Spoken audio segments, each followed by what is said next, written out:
Hello students, welcome to LN Online. Myself Avinash Saini and today we are going to discuss dielectric in a capacitor.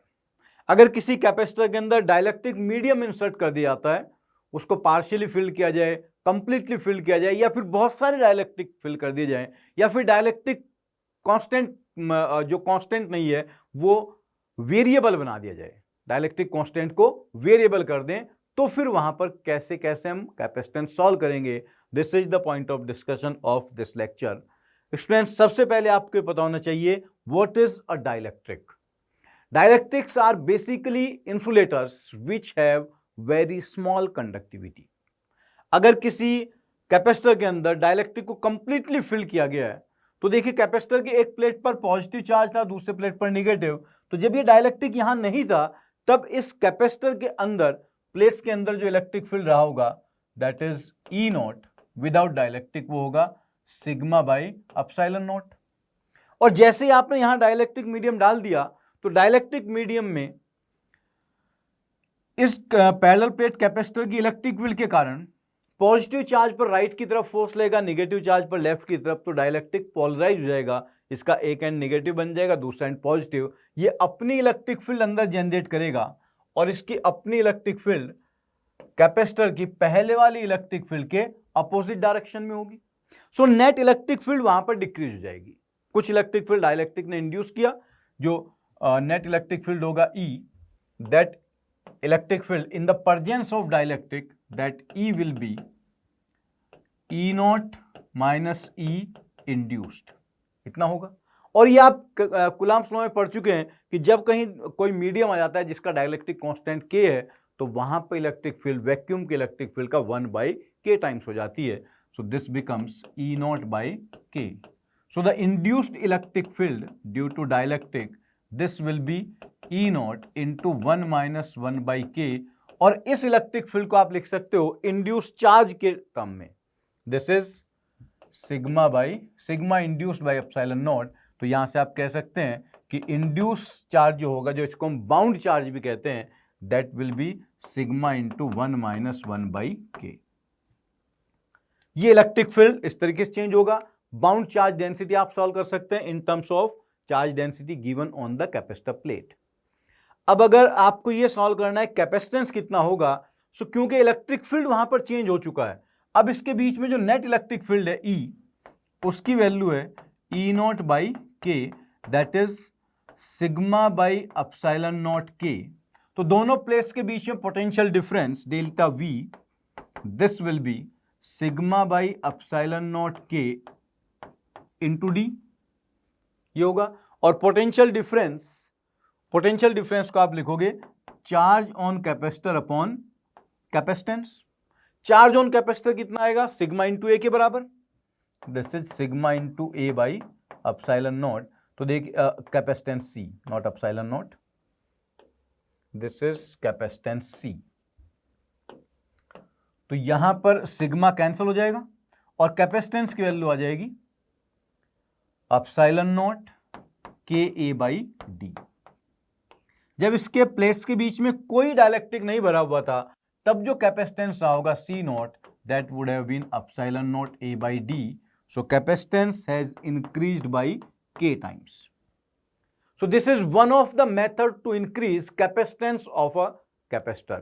अगर हम उसके completely fill कर देते हैं, तो दोनों प्लेट्स के बीच में इलेक्ट्रिक फील्ड थोड़ा डिक्रीज होगी, पोटेंशियल डिफरेंस डिक्रीज होगा, and now to maintain the original potential difference you can store more charge, so you are increasing its charge and energy storing capacity. That's why capacitance of the capacitor has increased, and you can remember it as a formula कि अगर आपने K medium का dielectric constant डाला है, तो फिर उसका capacitance K times increase हो जाएगा। आई एम श्योर कि आपको ये वाला पॉइंट समझ में आ गया होगा। अब नेक्स्ट पार्ट पर चलते हैं। If it is partially field dielectric, इसमें देखिए कैपेसिटर की दोनों प्लेट के बीच का सेपरेशन D है, आपने T थिकनेस का डाइलेक्ट्रिक मीडियम रख दिया।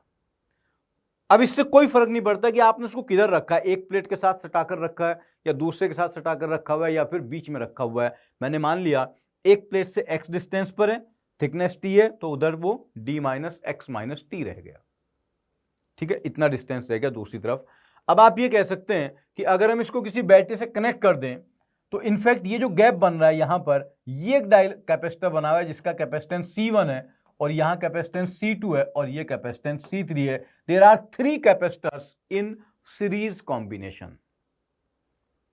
ये 3 कैपेसिटर होंगे जो सीरीज कॉम्बिनेशन में होंगे। और फिर आप ये भी कह सकते हैं कि इन सब के बीच में इलेक्ट्रिक फील्ड कैसे चेंज होगा। यहां जो इलेक्ट्रिक फील्ड होगा वो अगर E है तो इधर इलेक्ट्रिक फील्ड E/K हो जाएगा, इधर इलेक्ट्रिक फील्ड फिर से E हो जाएगा। तो अगर आपको इलेक्ट्रिक फील्ड का ग्राफ बनाना है, इलेक्ट्रिक फील्ड का ग्राफ कुछ इस तरीके से होगा, पहले E फिर E/K और उसके बाद अगले गैप में फिर से बढ़कर E हो जाएगा। This is graph of electric field versus X। जैसे जैसे आप आगे चलेंगे, अगर आपको पोटेंशियल डिफरेंस का ग्राफ बनाना है, सो क्योंकि इलेक्ट्रिक फील्ड कांस्टेंट है तो पोटेंशियल डिफरेंस लगातार चेंज होता जाएगा। पोटेंशियल डिफरेंस डेल्टा V, या अगर आप पोटेंशियल का ग्राफ बनाना चाहें V वर्सेस X ग्राफ, तो आप जानते हैं इलेक्ट्रिक फील्ड होता है negative of dV/dx। Electric field is the slope of potential and X graph, और इलेक्ट्रिक फील्ड कांस्टेंट है तो स्लोप भी कांस्टेंट होगा। That means graph is a straight line of negative slope. तो जब आप फर्स्ट प्लेट से चलेंगे, फर्स्ट से सेकंड प्लेट तक, ग्राफ कुछ ऐसा बनेगा। ये स्ट्रेट लाइन बन गई। इसके बाद अगले T थिकनेस में इलेक्ट्रिक फील्ड की वैल्यू डिक्रीज हो गई है तो स्लोप भी थोड़ा डिक्रीज हो जाएगा, बिकॉज पोटेंशियल डिफरेंस अब उतना रैपिडली डिक्रीज नहीं होगा जितना पहले डिक्रीज हुआ था। इलेक्ट्रिक फील्ड के कम होने का मतलब है पोटेंशियल डिफरेंस के डिक्रीज होने का रेट कम हो गया है। तो अब यहां जो ग्राफ होगा वो थोड़ा सा इससे स्लांटेड कम होगा, और आगे जब फिर से एयर आ गया तो फिर से ग्राफ स्ट्रेट लाइन बनेगा, और ये पहले वाला ग्राफ और तीसरे वाला ग्राफ ये एक दूसरे के पैरेलल होंगे। That is the graph of electric field versus X। This is the graph of potential versus X।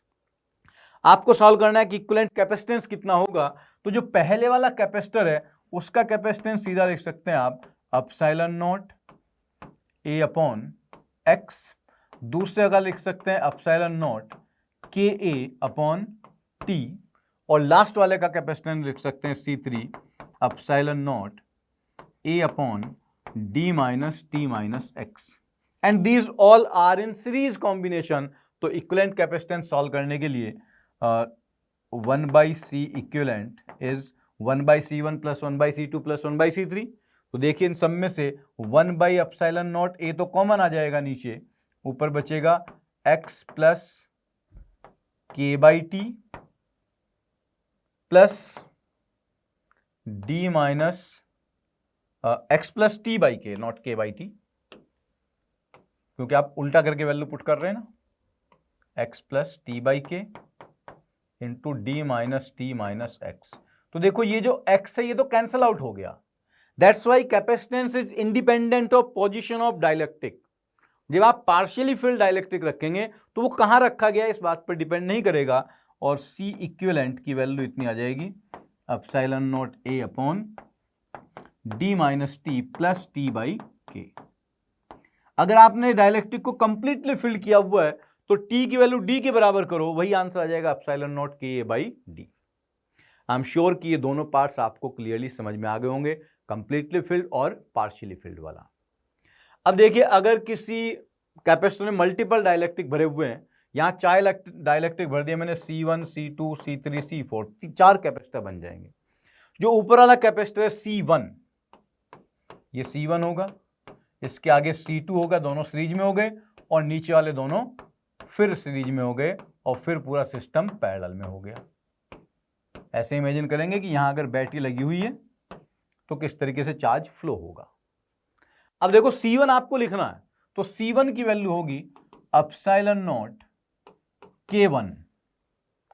वो ऊपर वाले आधे पार्ट में बराबर है तो प्लेट एरिया भी आधा हो गया A/2, और दोनों के बीच का ये सेपरेशन D/2।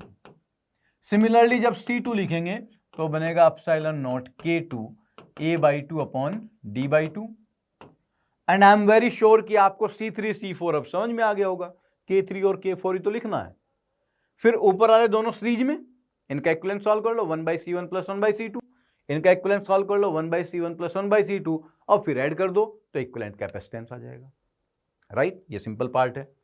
नेक्स्ट पार्ट कुछ ऐसा है कि ऊपर 2 कैपेसिटर है, नीचे 1 कैपेसिटर है। इसको भी जब आप बैटरी से कनेक्ट करोगे तो देखिए इस प्लेट का पोटेंशियल Vs का V2 है, तो दोनों में पोटेंशियल डिफरेंस V1 - V2 है, तो ऊपर वाले दोनों इसके साथ पैरेलल कॉम्बिनेशन में। C1 जब आप लिखेंगे तो C1 बन जाएगा ε0 K1 A/2 अपॉन D/2।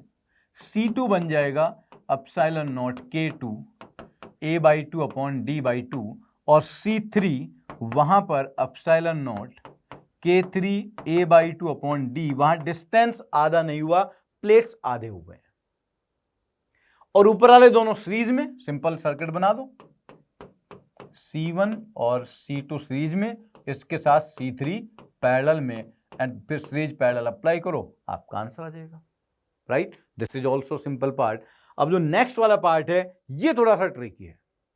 यहां पर देखिए जब आप दोनों प्लेट्स के बीच में कोई बैटरी कनेक्ट करेंगे, अब आप ये नहीं कह सकते कि 1 और 2 पैरेलल में है और इनके सामने वाला सीरीज में है, बिकॉज ये दोनों मटेरियल्स अलग अलग हैं और इन दोनों में पोटेंशियल डिफरेंस सेम होगा। दिस इज नॉट नेसेसरी कि यहां पोटेंशियल डिफरेंस सेम हो, क्योंकि दोनों के अंदर इलेक्ट्रिक फील्ड अलग अलग है।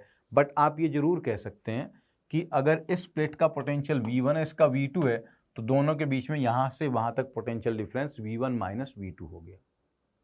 इसको आप ये मत कर देना, ये कैपेसिटेंस अगर C1 है, if this capacitance C1, this is C2, this is C3, तो एक गलत तरीका ये होता है इसको सॉल्व करने का कि हम क्या करते हैं, C1 और C2 को ऐसे पैरेलल में कर देते हैं और इनके साथ फिर आगे ये C3 सीरीज में लगा देते हैं। This is not the right way to do it. ये इसको सॉल्व करने का सही तरीका नहीं है। इसको सॉल्व करने का सही तरीका ये होगा कि इस थर्ड कैपेसिटर को यहां बीच में से ऐसे कट कर दो। अब देखो थर्ड कैपेसिटर के भी 2 पार्ट बन गए, C3 और C3 C1 और C3 दोनों एक कैपेसिटर बन गए जिनके बीच में पोटेंशियल डिफरेंस V1 - V2 है। C1 और C3, C2 और C3 एक कैपेसिटर बन जाएगा जिनके बीच में पोटेंशियल डिफरेंस V1 - V2 है।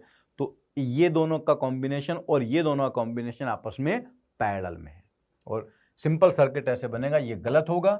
सिंपल सर्किट ऐसे बनेगा, C1 C3, यहां पर आएगा C2 C3, they are in series, then in parallel. C1 की वैल्यू होगी ε0 K1 A/2 अपॉन D/2 और C3 की वैल्यू होगी, और C3 की भी वैल्यू वही होगी, वो होगा ε0 K3 A तो यही रहेगा क्योंकि पूरे प्लेट के कांटेक्ट में है, सेपरेशन आधा हो गया D/2, और C2 की वैल्यू हो जाएगी ε0 K2, प्लेट एरिया भी आधा हो गया, आधे प्लेट के कांटेक्ट में है, और सेपरेशन भी हाफ हो गया D/2।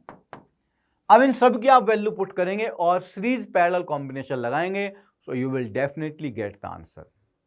Students, I am sure कि ये आपने पहले भी पढ़े होंगे and this is not very tough part, but इसमें ये जो लास्ट वाला क्वेश्चन हमने किया, ये चीज ध्यान रखना कि इस केस में C1 और C2 को पैरेलल में करके आगे वाले को सीरीज में नहीं कर देना है।